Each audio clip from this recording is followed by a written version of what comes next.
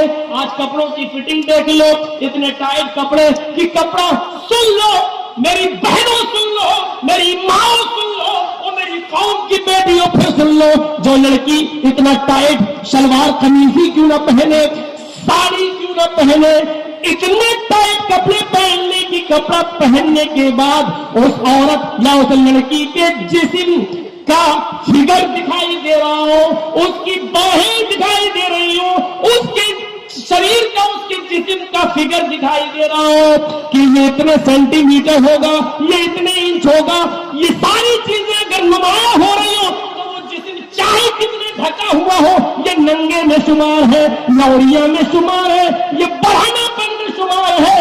اللہ کے نبی نے ایسی عورتوں کے لیے کہا ہے عاریات، کاسیات، کپڑے تو پہنے ہوئے ہوں گی عاریات، لیکن ننگی کہلائی جائیں گی۔